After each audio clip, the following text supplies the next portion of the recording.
This could be the old city of Jerusalem, but it's not. It's Hebron, the Palestinian area of that West Bank city where Israeli citizens haven't officially been allowed for 10 years. Jewish members of Interfaith Encounter, a coexistence organization, are visiting their Muslim friends here.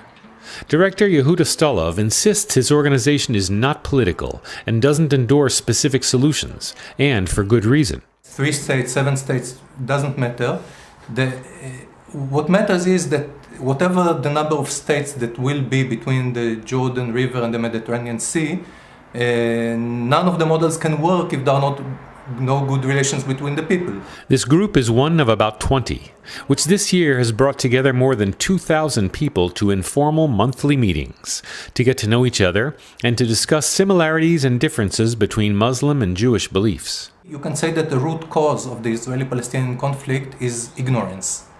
So I say it sounds stupid. You can say, okay, ignorance is very easy to solve. Just let everyone learn about the other. But it doesn't happen. But arranging these face-to-face meetings is not easy. This group often meets in a West Bank town near Jerusalem where both Israelis and West Bank Palestinians can legally go. But if either wants to visit the other in their hometowns, they must apply for permits from the Israeli military. A day before this meeting, the military finally gave permission for the 10 Israelis to visit Palestinian-controlled Hebron. Right now the atmosphere is quite calm and there are no special tensions. So I think there's no special danger. Still, I will not walk like this with the kippah. I will cover it in some kind of a hat or something. One of tonight's activities was stopping at the Tomb of the Patriarchs, whose walls date back to Roman times.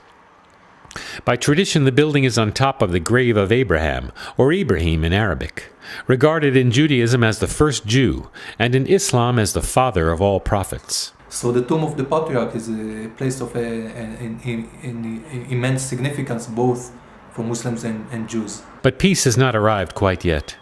We want to all go together into the Muslim half of the building, which is a mosque.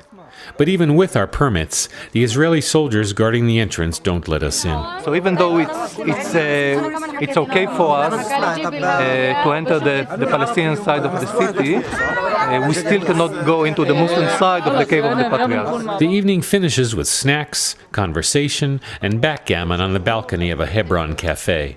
The meeting brings up various responses from the participants. When my father heard that his little girl, only 24 years old, going to Hebron with a group of Palestinians, it's like, are you crazy?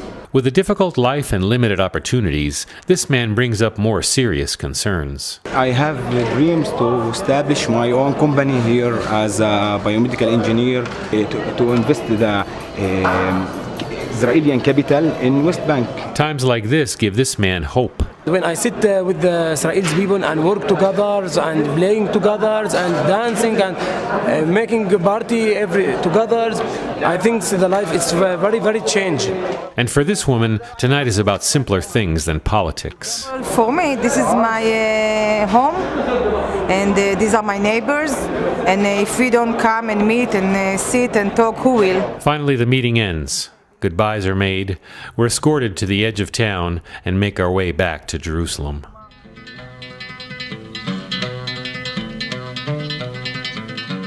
Find out about other exciting stories at Israel21c.org.